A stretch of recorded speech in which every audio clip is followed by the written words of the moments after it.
Hello students, आइए बच्चों, आज हम आपको क्लास 9 का हिंदी लिटरेचर चैप्टर 3 संवादहीन इसका प्रश्न के उत्तर इस वीडियो में हम आपको देंगे।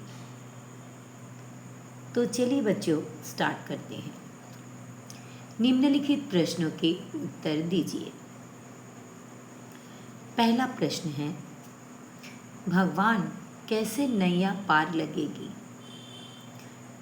ताई इस वाक्य में किस नैया की बात कर रही है? वे ये सब बात क्यों कह रही है? उत्तर देखिए।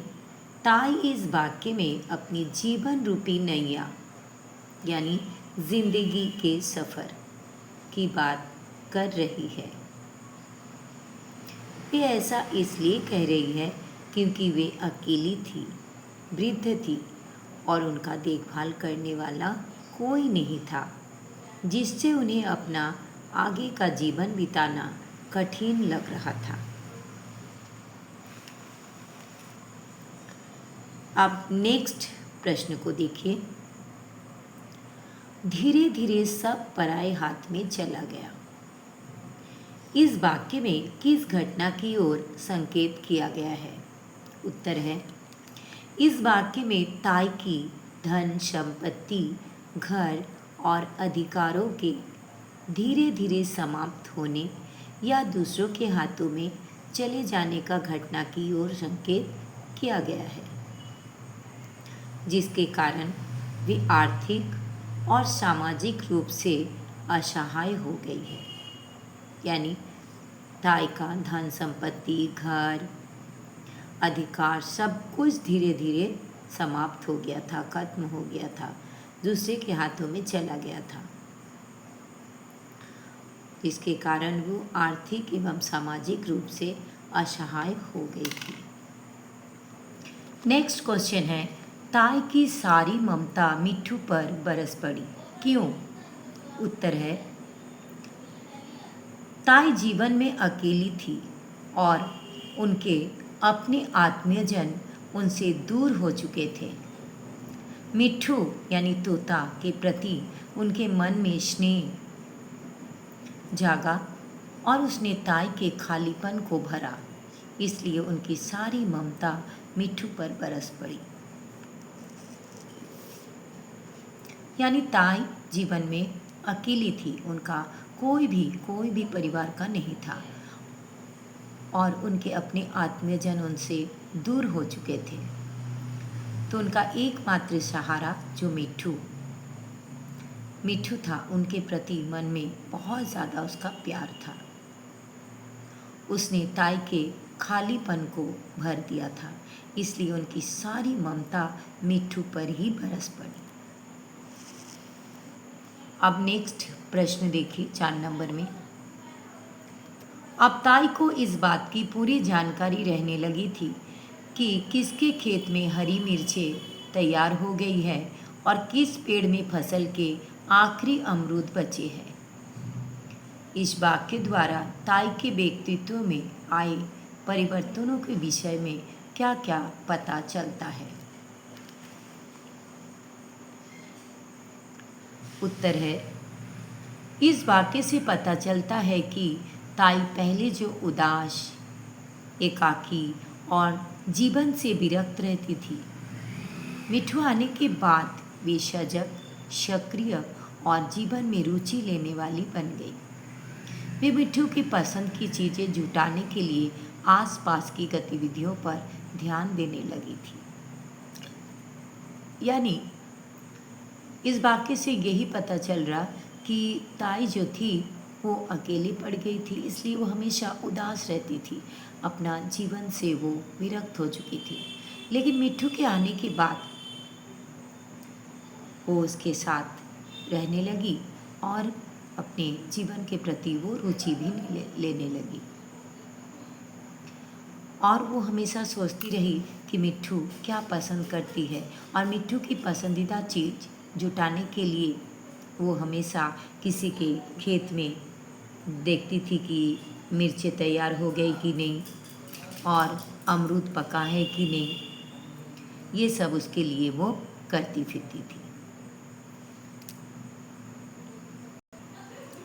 अब नेक्स्ट प्रश्न देखिए। जगन मास्टर दूसरे मिजाज के आदमी थे। जगन मास्टर का व्यक्तित्व कैसा था? कहानी में उदाहरण देकर स्पष्ट कीजिए। उत्तर है, जगन मास्टर कठोर, व्यावहारिक और बिना किसी भावनात्मक लगाव वाले व्यक्ति थे। वे संवेदनशील नहीं थे।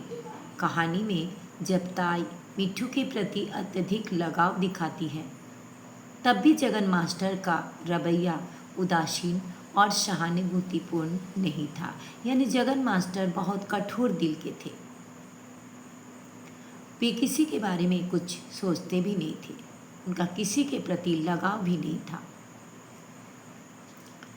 इसलिए कहानी में जब ताई मिट्ठू के प्रति बहुत ज़्यादा उसको पता चला कि उसका बहुत उसके साथ लगाव है, फिर भी जगन मास्टर का दिल नहीं पसीजा। उनके प्रति कोई भी सहानुभूति उनका नहीं था। अब नेक्स्ट क्वेश्चन देखिए। कहानी का शीर्षक संवादहीन। संवाद मतलब बातचीत और हीन मतलब ना होना, बिल्कुल किसी के साथ बातचीत ना होना, किसके लिए सबसे अधिक सार्थक प्रतीत होता है? ताई, जगन मास्टर, मिट्ठू या नया तोता? कारण सहित स्पष्ट कीजिए। उत्तर देखिए। कहानी का शीर्षक संवादहीन सबसे अधिक ताई के लिए सार्थक प्रतीत होता है।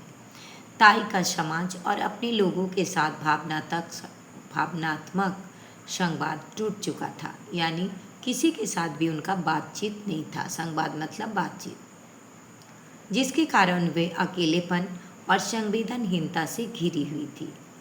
मिट्ठू के साथ भी उनका संबंध बिना किसी शाब्दिक भाषा के केवल आंतरिक भावनाओं पर टिका हुआ था। यानी मिट्ठू के साथ तो बातचीत नहीं कर सकता था। अंदर से उनका मिट्ठू के प्रति बहुत ही ज़्यादा स्नेह था, लेकिन बातचीत तो नहीं होता था। इसलिए ये संवादहीन जो शब्द है, ये ताई के लिए ही लागू होती है। अब देखिए इनका अंतिम प्रश्न। अब यही दो प्राणी गांव के बीच में स्थित बड़े घर के उस सूने खंडर में एक दूसरे को सहारा देने के लिए रह गए थे। ताई के बड़े से घर को सूना खंडर क्यों कहा गया होगा? अब उत्तर देखिए। ताई के बड़े घर में कोई अन्य पारिवारिक सदस्य या रौनक नहीं बची थी। यानी ताई के घर में परिवार का कोई भी सदस्य नहीं था, इसलिए घर में कोई भी चहल पहल, कोई भी रौनक नहीं था। घर में ना तो खुशियाँ थी और ना ही लोगों की चहल पहल। जिस घर में मानवीय संवेदनाएं और पारिवारिक संबंध समाप्त हो जाते हैं, वो बड़ा होने के बावजूद भी एक सूने खंडर के समान ही प्रतीत होता है। तो बच्चों, यहीं पर इसका प्रश्न उत्तर समाप्त होती है। तो अगर आपको वीडियो अच्छा लगा, लाइक कीजिएगा, अपने दोस्तों को भी शेयर कर दीजिएगा ताकि उनको भी सीखने को मौका मिले।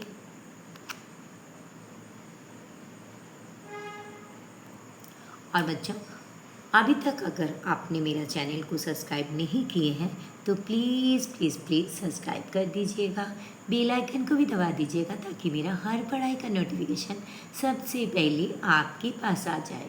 तो बच्चों, फिर मिलेंगे नेक्स्ट वीडियो में। अगर आपको और भी कोई पढ़ाई का वीडियो चाहिए तो आप मुझे कमेंट कर सकते हैं, मैं आपका हेल्प करने का पूरा कोशिश करूँगी। फिर मिलेंगे नेक्स्ट वीडियो में। Thank you so much. Bye bye.